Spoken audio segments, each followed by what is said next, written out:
Hello दोस्तों, Radhe Radhe.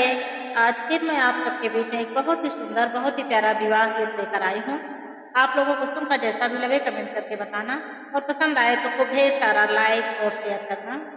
Channel पर पहली बार आए तो चैनल को सब्सक्राइब करना।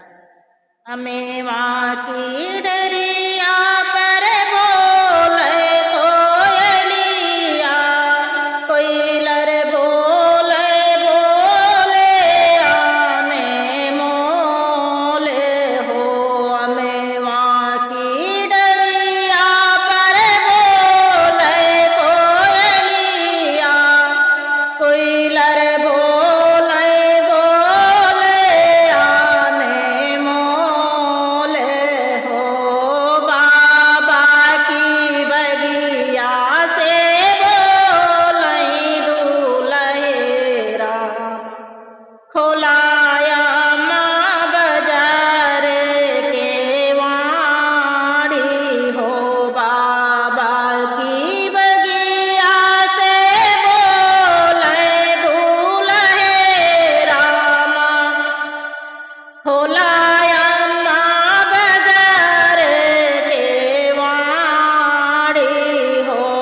कैसे के खोली बेटा बाजार के वड़िया, कहावा बिताया सारी रात हो। कैसे के खोली बेटा बाजार के वड़िया, कहावा बिताया सारी रात हो। बाबा की बगिया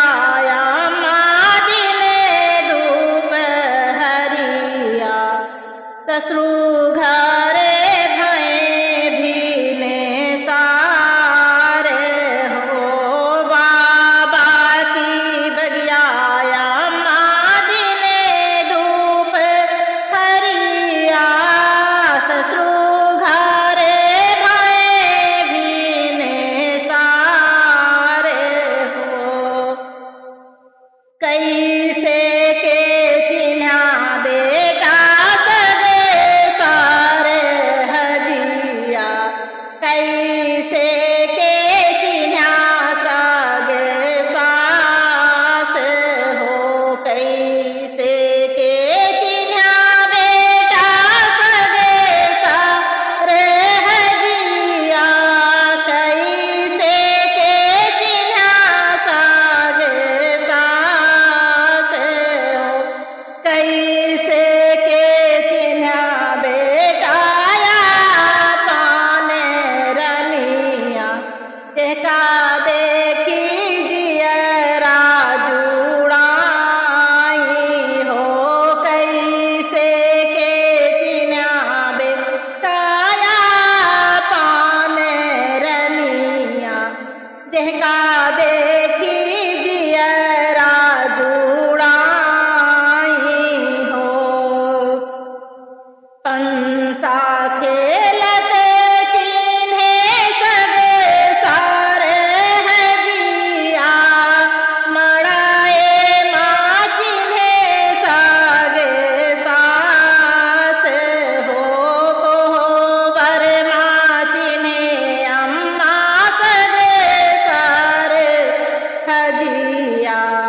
मड़ाए माँ चिन्हे सगे सास हो। पंसा खेलते चिन्हे सगे सारे हजिया, कन्यादान देत चिन्हे सगे सास हो। जिया सोवत चिन्हे देखा देखी जियरा जुड़ाई हो। से जिया सोवत अम्मा चिन्हे आपन रनिया, जेका देखी जियरा जुड़ाई होगा। हमें माँ की डरिया पर बोले कोयलर बोले बोले आने मोले हो। राधे राधे।